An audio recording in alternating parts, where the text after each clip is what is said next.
called There we go. Courage Beyond the Game. It's about Freddie Steinmark. Okay, so we're going to try this again because I always tell people that it's valuable to start random conversations with people because you never know what's going to happen. So I just saw your Cotton Bowl Hall of Fame, and turns out that Tom Campbell here in 1969-70 season, Cotton Bowl, well, actually, in the 69 season, you made That's right. the season-saving interception against Arkansas for the University of Texas Longhorns to send you to the Cotton Bowl. And then on January 1st, 1970, you picked off Washington Redskins legend, or as now we say, the Washington football team because of the controversy around the name, but whatever, Joe Theismann, so that UT could win the national title and defeat Notre Dame in the Cotton Bowl. And you're standing right here, you're like a living football legend. And I happened to just talk to you in the elevator because I thought your shirt was neat. I appreciate it. And now you're consulting on a movie. Yeah, we're consulting on a movie. Let me correct you on something. Okay, please. In 1969, it wasn't Joe Theismann, it was Joe Theismann. Oh, right, Joe Theismann. He right. changed his name the next year, hoping to win the Heisman Trophy. Oh yeah, right. It didn't work, but it was a good effort. Wait, did he? He didn't win it. No. It was a good marketing effort. Though. Yeah, you got to respect Notre that. Dame. That was a Notre Dame marketing effort. And so you're here because you got a movie about your teammate. Yeah, about 3 years ago, my friend Jim Dent, who wrote The Junction Boys, he wrote about the Big 33 game. The Big 33 called. That's where you're supposed to say, "How the hell do you know that?" How in the hell did you know that? Right. Where the hell did you come up with I know. that? My wife got the book. We said this before. We're doing the video second. She's just doing her job. It's all good. In those days, there was segregation. Blacks couldn't play at Southwest Conference. That's schools. right. But that's what that book is about. The That's kids right. got it right. Anyhow, so he wrote another book Jim about Dent, Jim Dent, before that, wrote a book called Courage Beyond the Game about my teammate Freddie Steinmark, who started his whole All-American. You said he was really he really wasn't an All-American, but he was Coach Royal's All-American. Oh, right. And that's what. And that's saying something because Darryl Royal knows a little bit about football. Yes, he does. Just a smidge. So Freddie, we played this national championship game against Arkansas. It's been called the game of the century. It's been called the Big Shootout. Nice. There's a terrific documentary called It's called thebigshootout.com. At that website, a tremendous documentary that you can get. Well, anyway, Freddie plays in that game against Arkansas. The last game of the season, President Nixon came to the game. Billy Graham gave the invocation. George Bush, George Bush was at the game. Bush 41. Colonel Sanders was at the game. Who wasn't there? So you weren't there. I wasn't there, right. But many others were. So anyway, we win the game 15-14 when I intercepted. So this is not the national championship. This is the season finale. No, this is really the national championship.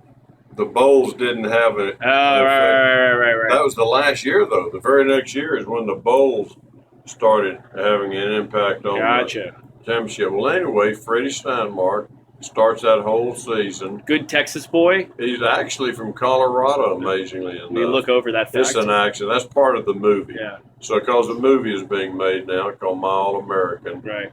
And based on Jim Dent's book, Courage Beyond the Game. Nice. 6 days after we played Arkansas, beat them 15-14. Nice. Freddie Steinmark has a leg amputated. Turns out he had played the whole season with a sarcoma tumor. Did Freddie have NFL? Could he have gone to the NFL, you think? Probably not. He's a little too small. Gotcha. A little too small. But a strong college career. Oh, very strong. Yeah. He started his sophomore year, junior year, which is unheard of at Texas. Right. And he would have started as a senior. So they amputated his leg. And he's still alive? No, he only lived about a year and a half after. Oh, so it spread all throughout his body. Yeah. Oh, unfortunate. Wow. So now we're making a movie about really Freddie, and Freddie surprised us all because we're now on game day. He's had a leg amputated 3 weeks earlier. He's just getting over that and learning to walk with crutches. He surprised us just before the game starts. He walks into the locker room. Not a dry eye in the house. Not a dry eye in the locker room. And then he leads us down the ramp in the Cotton Bowl. I'm getting chills, and I don't even know the story. Out into the sunlight, and no one knows that he's coming. And he's leading us out. And he's so slow on those crutches, we have to let him get all the way to the sideline. This is like almost Rudy-esque. Like Rudy, you know. Since you say Speaking Rudy, of Notre Dame, our director of our movie is Angelo Pizzo, who wrote the screenplay for both Rudy and Hoosiers. Or something else. Finally, the guy's getting out of Indiana. Get him out of Indiana. He's like, there's more to sports than just Indiana. And Rudy, to a great extent, even Angelo would tell you, was mostly made up. Still is a good story. But it's still a good story. But it doesn't matter. It's a movie. Who cares? This is the real deal. Right. So more like you said, like Brian's song. Yeah, like Brian's song. Old Gale Sayre stuff. So Angelo's written this great script, and Freddie comes out of the locker room, and then someone sees him and says, Freddie. And then someone else, Freddie. And next thing you know, the whole thousands and thousands of people are chanting his name. I feel it. Unbelievable experience. And I saw it. We filmed it in the Cotton Bowl yesterday. And you had all the extras doing Freddie.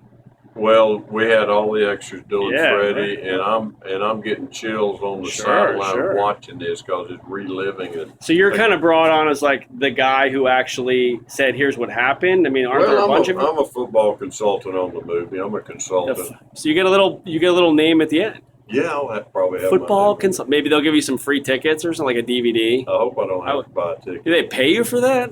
Give you a little. Paid. Yeah, exactly. Yeah. It's good stuff. Yeah. All right. Well, we got Tom Campbell, 1970 defensive MVP of the Cotton Bowl, or what? The whole thing? Everything? Yeah, I was actually MVP of the year before, the 1969, when we played. So you didn't do it 2 years in a row? Come on. No, they gave it to some schmuck from Notre Dame.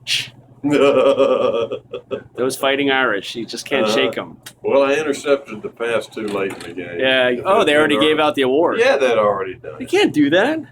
That's good stuff. But you picked off Joe Thiesman, and you saved the game, and you got the national title for Texas. Yeah. And then I guess they carried the coach off the field. Did they get to carry you off too, or no? Nobody got carried off. No carrying off, because you guys we knew we were going to do it anyway. Yeah, that's right. Yeah, exactly. And I had the game ball. Do you still have it? I intercepted the last pass. Oh, nice. Do you still have it? I kept the ball. I'm in the locker room. Oh, no. Sitting at my locker with the game ball in my hand. I'm a senior, my last college football game, a big smile on my face. And the next thing I know, there's somebody standing in front of me. I look up, and it's Darryl Royal, our coach. And I'm thinking he's going to say, what a great game, nice interception. No, he didn't take the ball. He points to the football and says, Tom, is that ball for Freddie? And you're screwed at that point. You're like, of course it is, Coach. What else? Who else would it be for? That's what I was thinking. I very reluctantly gave him the football. Yeah. Well, maybe after Freddie passed away, did you get the ball back? You don't ask that question? The Steinmark family wouldn't. You don't go to Mrs. Steinmark and be like, hi, can I have that ball? I went to Freddie. Yeah, Freddie. I said, Freddie, can I have, about 6 months later, can I have my ball back now? Yeah. Since Freddie, it looks like, you didn't say, like, it looks like you're not going to make it. I did not. Can I have the ball? That. Yeah, that would be a little not so classy, I guess. Yeah, I didn't say that. I guess it depends on how tight you were with Freddie. Like, I was tight enough. I could have said. He could have willed it to you. Like, come on. Nothing. I know. Freddie, that's not in the movie. And they kept it in a closet for 40 years. The selfless sacrifice doesn't make the movie. What's up with that? All right. Tom Campbell, it's been a pleasure. This is my lucky day. Everyone, go watch the movie. What's it called again? It's going to be called My All-American. My All-American. Based on the book by Jim Dent called Courage Beyond the And when's it coming out? It'll be out by the end of the year, but I don't know if the movie people will choose to distribute it to the theaters. Doesn't matter. Video on demand. We'll find it. It'll be out by the end of the year. Who cares? We'll find it. All right. And Mike, Tom Campbell, we can find you on Twitter. I'm sure you're big on Twitter. I'm on Facebook. Facebook. All right. You can track him down. Actually, I'm on Twitter, but I've never used it. He doesn't tweet a lot. Okay. He's on YouTube, though, because when I post this, he'll be there. All right. And what number were you? 84. Number 84. Oh, defensive number back in the old days. Well, I was a linebacker for 2 years before I played defensive. There we go. They moved you. Darryl Royal said, move back, and you did. All right.